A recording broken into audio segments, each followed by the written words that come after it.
गेल्या 3 वर्षांपासून मेळघाटात कार्यान्वित कृषी समृद्धी समन्वयित कृषी विकास प्रकल्पामध्ये गैरप्रकार, भ्रष्टाचार, विसंगती असल्याचं निदर्शनास आलं आहे। या प्रकल्पांतर्गत विविध योजना राबवून मेळघाटवासियांना लाभ द्यायचे होते, मात्र याच प्रकल्पांतर्गत चालवल्या गेलेल्या योजनांमध्ये गैरप्रकार, अपहार झाल्याचं चित्र स्पष्ट दिसून येत आहे। यामध्ये मधुमक्षिका पालन, मशरूम उत्पादन, जलसंधारणाची कामं, दूध डेअरी, कृषी खत वाटप यांचा प्रामुख्याने समावेश आहे। शासनाने मेळघाटातील अनुसूचित जाती व जमाती वर्गातील लोकांची जीवनोन्नती करण्याच्या उद्देशाला धरून प्रकल्प हाती घेतले, मात्र शासनाच्या उद्देशाला केराची टोपली दाखवत या प्रकल्पातील कंत्राटी स्वरूपी भरलेल्या अधिकाऱ्यांनी बोजवारा उडवल्याचं निदर्शनास आलं आहे। पंतप्रधान नरेंद्र मोदींनी आपापल्या राज्यात मुख्यमंत्र्यांना मागास व अतिदुर्गम गावाला दत्तक घेऊन त्या गावात विविध योजनांद्वारे रोजगार उपलब्ध करून गावकऱ्यांचं जीवनमान उंचावण्याचे आदेश दिले होते। याला अनुसरून मेळघाटातील अतिदुर्गम व मागास गावांचा समावेश करून येथील नागरिकांना रोजगार उपलब्ध करून त्यांचं जीवनमान उंचावण्याचे प्रयत्न करण्यात आले।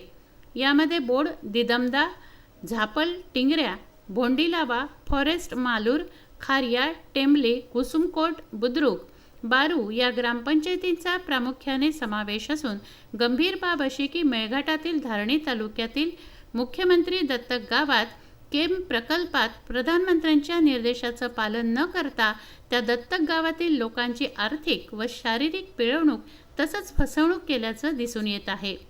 या प्रकरणात प्रधानमंत्री, मुख्यमंत्री व विभागीय आयुक्तांची मोठी नावं आली असली तरी पण साराच खेळखंडोबा झाला आहे, तर दुसरीकडे कोणीही याबाबत चौकशी करून कारवाई केल्याचं दिसून आलेलं नाही। केम प्रकल्पांतर्गत मेळघाटातील धारणी तालुक्यात नागरिकांना रोजगार व आर्थिक उन्नती करण्याच्या उद्देशानं लाखो रुपयांची खरेदी करण्यात आली, मात्र प्रकल्पावर कुणाचंच नियंत्रण व लक्ष नसल्याने हा प्रकल्प कंत्राटी अधिकाऱ्यांच्या मर्जीप्रमाणे सुरू आहे।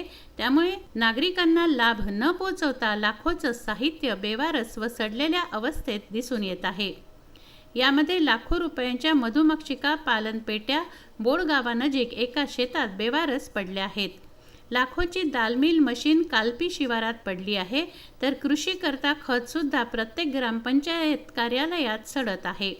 आता या प्रकरणाकडे कोण लक्ष देणार व कारवाई करणार असा प्रश्न उपस्थित झाला आहे। केम प्रकल्पात लाखोंची मधमाशी पेटी खरेदी करण्यात आली।